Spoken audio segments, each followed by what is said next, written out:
ಮಾಜಿ CM BS Yediyurappa ಅವರ ಸುದೀರ್ಘ ರಾಜಕೀಯ ಪಯಣವನ್ನ ನೆನಪಿಸುವ ನಿಟ್ಟಿನಲ್ಲಿ ಚಿತ್ರದುರ್ಗದಲ್ಲಿ ಅದ್ಧೂರಿಯಾಗಿ ಬಿಎಸ್ವೈ ಅಭಿಮಾನೋತ್ಸವ ಕಾರ್ಯಕ್ರಮ ನಡೆದಿದೆ. ಲಕ್ಷಾಂತರ ಸಂಖ್ಯೆಯಲ್ಲಿ ಈ ಸಮಾವೇಶಕ್ಕೆ ಕಾರ್ಯಕರ್ತರು, ಅಭಿಮಾನಿಗಳು ಆಗಮಿಸಿದ್ರು. ಕೇಂದ್ರ ಸಚಿವ ಅಮಿತ್ ಶಾ ಅವರು ಭಾಗಿಯಾಗಿದ್ರು.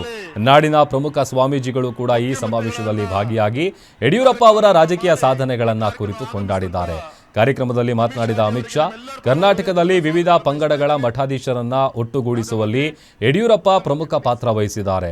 ಯಡಿಯೂರಪ್ಪ ಅವರ ವ್ಯಕ್ತಿತ್ವದಿಂದಾಗಿ ಇಂದು ನಮ್ಮ ಮುಂದೆ ಎಲ್ಲಾ ಧರ್ಮಗಳು ಮತ್ತು ಪಂಗಡಗಳ ಸ್ವಾಮೀಜಿಗಳು ವೇದಿಕೆಯನ್ನ ಅಲಂಕರಿಸಿದ್ದಾರೆ. ಯಡಿಯೂರಪ್ಪ ಶಿಕಾರಿಪುರದಿಂದ ಸಾಮಾನ್ಯ ಯುವಕನಾಗಿ ತಮ್ಮ ಪ್ರಯಾಣವನ್ನ ಪ್ರಾರಂಭಿಸಿದಾಗ ಅವರಿಗೆ ಯಾವುದೇ ರಾಜಕೀಯ ಹಿನ್ನೆಲೆ ಇರಲಿಲ್ಲ. ಯಡಿಯೂರಪ್ಪ ಅವರ ಇಚ್ಛಾಶಕ್ತಿ, RSS ತುಂಬಿದ ಮೌಲ್ಯಗಳು ಮತ್ತು ರಾಷ್ಟ್ರ ಮೊದಲು ಎಂಬ ನಂಬಿಕೆ ಅವರ ಇಡೀ ಜೀವನದ ಮಾರ್ಗದರ್ಶಿ ತತ್ವವಾಗಿ ಉಳಿದಿದೆ. ಭಾರತದ ರಾಜಕೀಯ ಇತಿಹಾಸ ಅಥವಾ ಬಿಜೆಪಿ ಇತಿಹಾಸವನ್ನ ಬರೆಯುವಾಗಲೆಲ್ಲ ದಕ್ಷಿಣ ಭಾರತದಲ್ಲಿ ಬಿಜೆಪಿ ನೆಲೆಯೂರುವಂತೆ ಮಾಡಿದ ನಾಯಕರಲ್ಲಿ ಯಡಿಯೂರಪ್ಪ ಅವರ ಹೆಸರು ಖಂಡಿತವಾಗಿಯೂ ಸುವರ್ಣಾಕ್ಷರಗಳಲ್ಲಿ ಬರೆಯಲ್ಪಡುತ್ತದೆ ಅಂತ ಶಾ ಹಾಡಿ ಹೊಗಳಿದ್ದಾರೆ. ಎಲ್ಲರ ಮನ ಗೆದ್ದಿದ್ದಾರೆ. ಪರಮ ಪೂಜ್ಯ ಸ್ವಾಮೀಜಿಗಳ ದಿವ್ಯ ಸಾನ್ನಿಧ್ಯದಲ್ಲಿ ಶ್ರೀ ಅಮಿತ್ ಶಾ ಅವರು ದೀಪವನ್ನ ಬೆಳಗಿಸಿ ಶ್ರೀ BS ಯಡಿಯೂರಪ್ಪ ಅವರ 5 ದಶಕಗಳ ಸಾರ್ಥಕ ಅವಿಶ್ರಾಂತ ಸೇವೆಗೆ ಅಭಿನಂದನೆಯನ್ನು ಸಲ್ಲಿಸ್ತಾ ಇದ್ದಾರೆ. ನಿಮ್ಮ ಜೋರಾದ ಕರ್ತಾಡದೊಂದಿಗೆ let's all give a huge round of applause, ಜೋರ್ದಾರ್ ತಾಲಿಯೋं के साथ ಶ್ರೀ BS ಯಡಿಯೂರಪ್ಪ ಅವರಿಗೆ ಅಭಿನಂದನೆಗಳು. ಕಂಗ್ರಾಚ್ಯುಲೇಷನ್ಸ್. ರೆಡಿ ಇದೆ ಅಲ್ವಾ? ಹಿಂದೆ ಹೋಗ್ಲಿ ಅಲ್ಲ.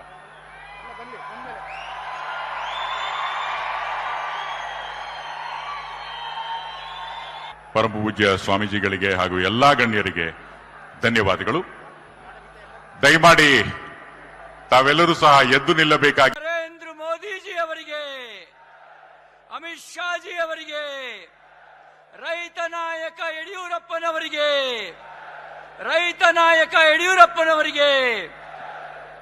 ಭಾರತ್ ಮಾತಾ ಕಿ.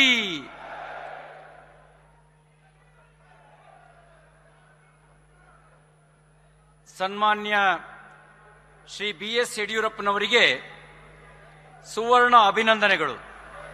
भाजपा के वरिष्ठ नेता और देश के प्रस्तापित किसान नेता श्रीमान BS येदियुरप्पा जी का सम्मान करने के लिए यहां आए। मगर आज एक प्रकार से मणिकंचन योग है। ये जब तिथि तय की गोविंद कारजोल जी ने, तब मालूम नहीं था कि आज ही बंगाल के मुख्यमंत्री का शपथ विधि होगा। और आज एक ही दिन पर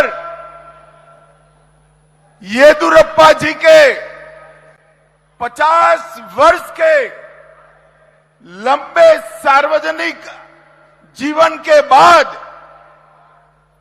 कर्नाटक, देश भर के किसान और भारतीय जनता पार्टी की 50 साल तक सेवा करने के लिए येदियुरप्पा जी के सम्मान का आज ही दिन तय हुआ है। और आज हमारी विचारधारा के अनुयायियों के लिए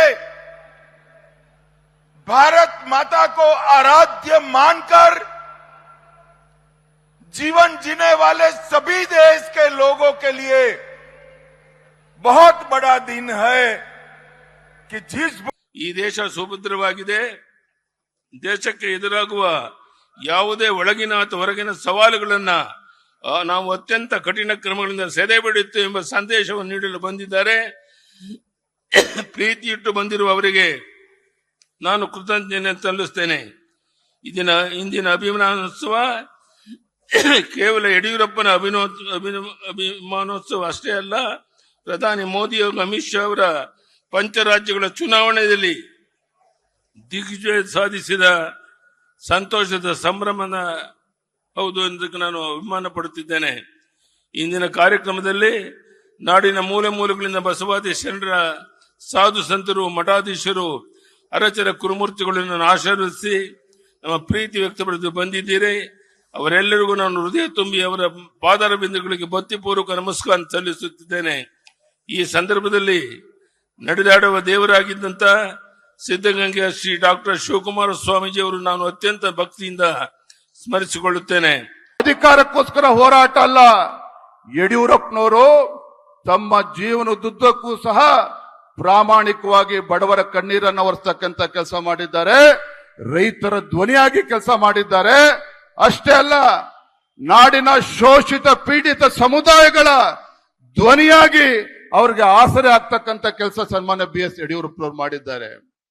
ಬಹಳ ಜನ ಕೇಳ್ತಾ ಇದ್ರು, ಯಾತಕ್ಕೋಸ್ಕರ ಇವತ್ತು ಅಭಿಮಾನೋತ್ಸವನ ಮಾಡ್ತಾ ಇದ್ದೀವಿ, ರಾಜಕೀಯ ಕಾರಣಕ್ಕ ಅಂತೇಳಿ. ಬಂಧುಗಳೇ, ರಾಜಕೀಯ ಕಾರಣಕ್ಕೆ ಅಭಿಮಾನೋತ್ಸವನ ನಾವು ಮಾಡ್ತಾ ಇಲ್ಲ. ಇವತ್ತು ಕರ್ನಾಟಕ ರಾಜ್ಯದಲ್ಲಿ ಹೋರಾಟಕ್ಕೆ ಮತ್ತೊಂದು ಹೆಸರು ಸನ್ಮಾನ್ಯ BS ಯಡಿಯೂರಪ್ಪನವರು. ಕರ್ನಾಟಕ ರಾಜ್ಯದಲ್ಲಿ ಪರಿಶ್ರಮಕ್ಕೆ ಮತ್ತೊಂದು ಹೆಸರು ಸನ್ಮಾನ್ಯ BS ಯಡಿಯೂರಪ್ಪನವರು. ಬಂಧುಗಳೇ, ಕರ್ನಾಟಕದಲ್ಲಿ ತ್ಯಾಗಕ್ಕೆ ಮತ್ತೊಂದು ಹೆಸರು ಸನ್ಮಾನ್ಯ BS ಯಡಿಯೂರಪ್ಪನವರು.